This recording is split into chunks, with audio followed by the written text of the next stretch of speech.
ఎలా ఉన్నారండి? ఇన్షాల్లా మీ అందరూ బాగుండాలి. దేవుని కృపను బట్టి సలాం అలైకుం వణక్కం. ఈరోజు నేను చికెన్ తందూరి చేతన్నాను. చాలా బాగుంటుంది, చాలా టేస్ట్గా ఉంటుంది కూడా. మా యస్మంట్ లేబర్ని మీరు లైక్ చేయరు చూడండి, చాలా బాగుంటుంది. నేను ఈ కోయిట్లో ఉండి చేసే వంటలు ప్రతి ఒక్కరికి నచ్చుతుంది అనుకుంటున్నాను. నేను ఇండియాలో చేసే వంటలు కాదు, ఈ కోయిట్లో చేసే వంటలు చూడండి. ఇప్పుడు నేను చికెన్ తీసుకున్నాను. ఇది 2 కేజీలు 2 కేజీలు ఇది చికెను. ఈ చికెన్లో నేను ఏమేమి కలుపుతానో చూసేయండి. ఇప్పుడు 2 కేజీలు చికెన్లో నేను ఏమేమి కలుపుతానో, ఆ మ్యారినేషన్ ఎలా చేస్తానో చూడండి. నేను ఎల్లుల్లిపాయ 2 ఎల్లుల్లిపాయలు అవి, అలాగే ఉప్పు, అలాగే కారము, మిరియాల పొడిమి చూడండి, 2 నిమ్మకాయలు. ఇప్పుడు నేను నిమ్మకాయలు జ్యూస్ తీసుకుని పోసుకున్నాను. అలాగే నేను వెల్లుల్లిపాయ కలుపుకుంటున్నా. ఉప్పు సరిపడా ఉప్పు,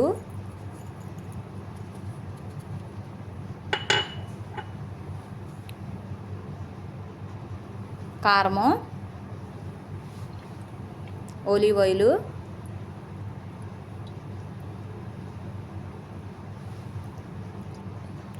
అలాగే మిరియాల పొడి తగినంత. ఇప్పుడు ఇవన్నీ కూడా మ్యారినేట్ చేసుకుందాము. చూడండి, అలా బాగా మ్యారినేట్ చేసేసుకుని ఒక 20 నిమిషాలు మనం డీప్ ఫ్రిడ్జ్లో పెట్టుకోవాలి. వాటిని అలా బాగా కలుపుకోవాలి. ముక్క కాడ సైజు మీకు చూపిస్తాను చూడండి, ఎంత ముక్క కోసుకుంటే బాగుంటుందో. చికెన్ తందూరికి చాలా బాగుంటుంది ముక్క అయితే. చూడండి, ముక్క సైజులో కోసుకుంటే సరిపోద్ది మీకు చికెన్ తందూరికి. చూడండి, అలా కలుపుకొని నేను ఒక 20 నిమిషాలు డీప్ ఫ్రిడ్జ్లో పెడతాను. మొక్కకు చాలా బాగా ఉప్పు కారం అన్నీ బాగా ఎక్కుతాయి. చూడండి, అవి నేను మాంసం గుచ్చుకుంటాకే పుల్లలు తీసుకున్నాను. అలా ఒక్కొక్కటి గుచ్చుకుని అన్నీ కూడా మనము అలా రెడీ చేసుకుని అలా పెట్టుకోవాలి పుల్లలతోటి. చూసారు కదా. ఇప్పుడు ఇంకొక 10 నిమిషాలు నేను అలాగే వండుతున్నాను పక్కన. ఈ లోపల నేను ఈ చికెన్ మీద మామూలుగా క్రీమ్ రాతానికే నేను దాంట్లో సోస్ ఏమేస్తానో చూసేయండి. చికెన్ పక్కన పెట్టుకోవాలి ఒక 10 నిమిషాలు. ఇప్పుడు చికెన్ కావాల్సిన బట్టరు 20 గ్రాముల బట్టరు, ఎల్లుల్లిపాయ, కారము, మిరియాల పొడిమి, అలాగే ఒక సగం బద్ద నిమ్మకాయ రసం. చూసారు కదా. ఇప్పుడు అవన్నీ వేసుకుని మ్యారినేట్ చేసుకుంటాను కలుపుతా. చూసారు కదా, సరిపడా కారము మిరియాల పొడి వేసేసాను. ఇప్పుడు వాటిలన్నీ కలిపి మ్యారినేషన్ చేసుకుని పక్కన పెట్టుకుందాము. బాగా కలుపుకోవాలి ఇది, ఎందుకంటే బటర్ కాబట్టి బాగా కలుపుకోవాలి. చూడండి, ఇది బాగా కలుపుకున్నాక మనం పక్కన పెట్టుకుందాము. ఇది పక్కన పెట్టుకున్నాక అప్పుడు మనం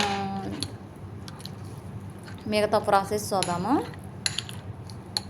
చూడండి, అది అయిపోయింది. అలా కలిపేసుకోవచ్చు. ఇప్పుడు నేను దీంట్లో ఆకారను కాడ నేను కొద్దిగా తేనె పోతాను. ఇప్పుడు ఆకారం పోతాను చూడండి. చూడండి, నేను చికెన్ కాడ ఇప్పుడు ఓపెన్లో పెట్టేస్తాను. ఓపెన్లో పెట్టుకుంటున్నాను చూడండి. దగ్గర 30 నిమిషాలు పడుతుంది ఈ చికెన్ బాగా తందూరి వస్తానికి. చూడండి, అది మిషన్లో పెట్టాను. 30 నిమిషాలు దానికి ఆన్లో పెట్టయితే సరిపోద్ది. చూసారు కదా. ఇప్పుడు నేను చెప్పాను కదా తేనె వేస్తానని, తేనె వేస్తున్నాను. 1 స్పూనుడు తేనె అది, అలాగే 1 స్పూనుడు తేనె. ఇప్పుడు చికెన్ కాడ అయిపోయింది. ఆ చికెన్ మీద మనం దాన్ని మ్యారినేట్ చేసుకుందాము. అలాగా దానికి చికెన్కి బాగా టేస్ట్ వస్తుంది అనమాట. అప్పుడు పైన సగం మ్యారినేట్ చేస్తే మీకు కలర్ బాగుంటుంది, తింటాక టేస్ట్గా కూడా ఉంటుంది. చాలా టేస్ట్ వస్తుంది.